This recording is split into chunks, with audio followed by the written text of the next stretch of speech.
Bom pessoal, mais um vídeo da série sobre análise crítica. Esse vídeo talvez soe um pouco cômico ou engraçado para vocês, pelo menos para mim soou, devido às informações que eu vou mostrar nele, tá? Mas não é proposital não, é porque tem umas coisas aqui que soam engraçada mesmo, tá? Tem até um rapaz aí que tem comentado nos meus vídeos, acho que ele vai gostar, eu acho que é o William. Esqueci o nome, perdão. Mas vamos lá. O Evangelho de João, todo mundo sabe que ele não segue uma ordem cronológica, né? Ele difere muito dos sinóticos. E em muitas passagens nós vemos alguns erros cronológicos, o que demonstra que o Evangelho foi alterado ou mexido por alguém.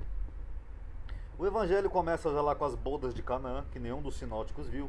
Logo em seguida ele já segue para a entrada triunfal de Jesus em Jerusalém. Sendo que essa entrada de Jesus em Jerusalém, nos sinóticos, geralmente ela é mais no final, quando Jesus já está para ser preso. Segundo João, não, é logo do começo do seu Evangelho, e Jesus ainda fica um bom tempo em Jerusalém, só depois que ele é preso. O que é bem estranho, né? Porque o templo era bem cuidado, ainda mais na época da Páscoa. Se Jesus tivesse feito essa entrada aqui logo no começo em Jerusalém, não teria dado tempo dele fazer muita coisa, porque logo em seguida ele seria preso mesmo, por ter derrubado mesa, essas coisas, etc. Então não tem muito sentido.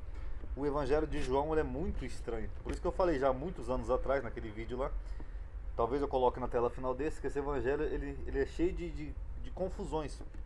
Mas vamos lá.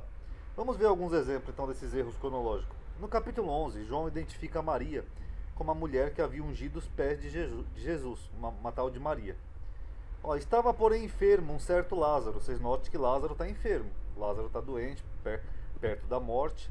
E ele estava na aldeia de Betânia, aldeia de Maria e de sua irmã Marta. E Maria, aquela que tinha ungido os pés do Senhor com unguento e lhe tinha enxugado os pés com os cabelos, cujo irmão Lázaro estava enfermo. Então de quem que ele está falando aqui? Que quando Lázaro estava enfermo, ele menciona que essa passagem aqui da Maria já tinha acontecido, aquela que tinha no passado ungido o pé do Senhor. Mas só que essa passagem aqui que ele está mencionando, ele só narra no capítulo seguinte. E o mais estranho é que quando ele narra no capítulo seguinte, aí ele narra essa outra aqui como anterior. Aqui ó, foi pois Jesus 6 dias antes da Páscoa a Betânia, onde Lázaro estava, aquele que falecera e depois ressuscitou dentre os mortos. E fizeram ali uma ceia. Aí eles falam aqui, ó. E Maria, tomando um arratel de unguento de nardo puro, de muito preço, ungiu os pés de Jesus e enxugou-lhe os pés. Então ele diz que quando Maria ungiu os pés de Jesus, essa tal de Maria, foi depois da ressurreição de Lázaro. Mas quando ele narra a ressurreição de Lázaro, ele diz que foi depois do episódio da Maria.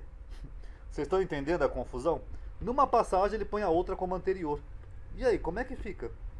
Se alguém puder me explicar, pode ser até aí nos comentários, eu agradeceria, porque aqui na ressurreição de Lázaro, ele diz que já tinha passado a passagem da mulher com unguento. Aí quando ele narra a passagem da mulher com unguento, ele diz que já tinha passado a ressurreição de Lázaro. Então é estranho mesmo. Então ele menciona que essa passagem foi depois, porque ele menciona que Lázaro tinha morrido e ressuscitado. Ele diz que a ressurreição de Lázaro estava Maria, que havia feito algo anteriormente, mas quando ele narra esse fato que a Maria fez, ele diz que a ressurreição de Lázaro havia sido feita anteriormente.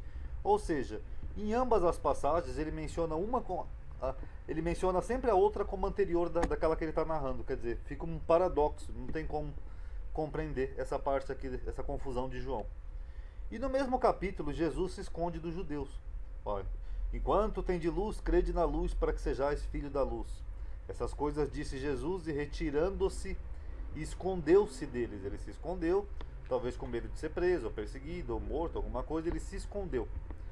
E após umas menções de Isaías, que é mencionado aqui em João, que é como se fossem cumprimentos de Isaías e não sei o que, o autor retoma o texto dizendo que Jesus aparece do nada, clamando, como se ele nunca tivesse escondido. Ó. E Jesus clamou, quer dizer que ele falou em voz alta, né? Ele clamou e disse: quem crê em mim, crê, não em mim, mas naquele que me enviou, não sei o que. Ué, mas ele não tinha ido se esconder? Se você tirar aquela parte da associação profética que eles fazem ali com Isaías, esse versículo aqui seria uma continuidade da narrativa. Jesus retirando-se, escondeu-se e clamou. Ué, então não tem muito sentido essa cronologia do Evangelho de João. Na última ceia, segundo João, os apóstolos questionam a Jesus. Essa aqui é uma coisa que eu achei muito cômica. Eles perguntam para Jesus aonde ele vai. Preste atenção nisso. Ó. Disse Pedro: Senhor, para onde vais? Aí Jesus responde: para onde eu vou não pode me seguir, Pedro. Depois você vai me seguir, tá? Tipo uma resposta assim, como quer dizer, Eu não sei e também não te interessa. Ok. Aí Tomé, o seu outro apóstolo, vai e faz a mesma pergunta.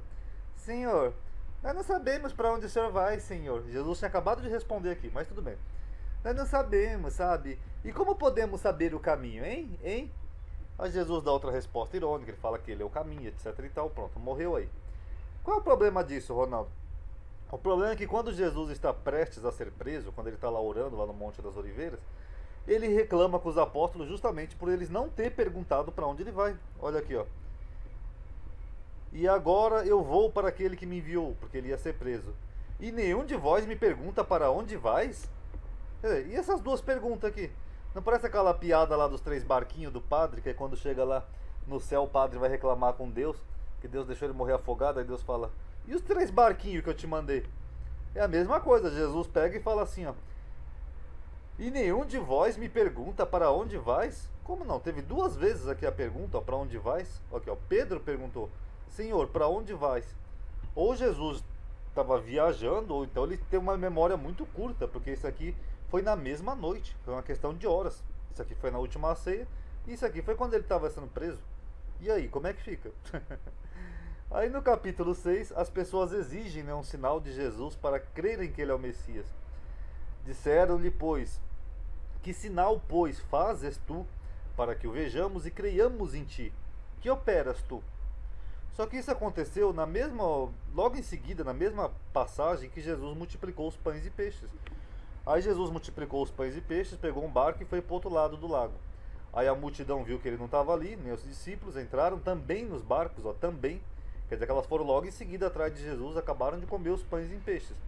E quando acharam Jesus, falaram, mestre, como chegaste aqui?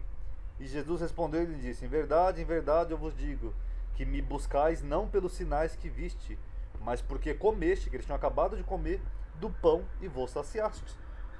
Que pão é esse que ele está falando? O pão que ele acabou de multiplicar aqui nos versículos anteriores. Aí ele acaba de multiplicar os pães e peixes, ele mesmo diz isso, que as pessoas foram atrás dele só para poder, por causa do pão que comeram. Aí as pessoas pegam e falam, que sinal fazes tu para que vejamos e creiamos em ti, hein? Vocês notaram como chega a ser cômico isso? Porque não tem lógica, ele acabou de falar do pão que eles comeram. Aí o pessoal pega e fala, que sinal que você faz? Quer dizer, isso não parece um relato histórico, com todo respeito até aos cristãos, mas isso é muito estranho. Aí no capítulo 2, Jesus está em Jerusalém, capital da Judeia. E estando ele em Jerusalém pela Páscoa, durante a festa, muitos vendo os sinais que faziam, creram no seu nome, etc e tal. Só que no capítulo seguinte, Jesus vai para a terra da Judeia. Okay, ó, depois disso foi Jesus com os discípulos para a terra da Judeia. Só que aqui ele já estava na terra da Judeia. Jerusalém é na Judeia. É o mesmo que eu falar assim para vocês, ó pessoal, eu vou sair aqui de São Paulo e eu vou para a capital paulista, tá? Vocês entenderam, não tem contradição nenhuma. Eu vou sair de São Paulo e vou para a capital paulista. Não tem sentido. Aí, e por fim, esse aqui eu peguei do blog, tá? Esse aqui não é meu, mas eu achei curioso também, que é de um blog que eu acompanho. Que todos os acontecimentos do capítulo 5, né, acontecem em Jerusalém, mas em João 6,1, o narrador fala que Jesus foi para o outro lado do mar da Galileia. Como que ele foi para o outro lado do mar, se ele não estava em nenhum lado do mar? Até porque no máximo que tinha ali onde Jesus estava, em Cafarnaum, era um lago, ele não estava no mar da Galileia. Vocês notaram? Então esses são alguns erros cronológicos e geográficos do quarto evangelho, ok? Estão gostando da série? Dá um salve aí de vez em quando que isso ajuda, tá pessoal? Atividade ajuda. Ainda mais agora que o YouTube está todo bugado, tá? Paz a todos.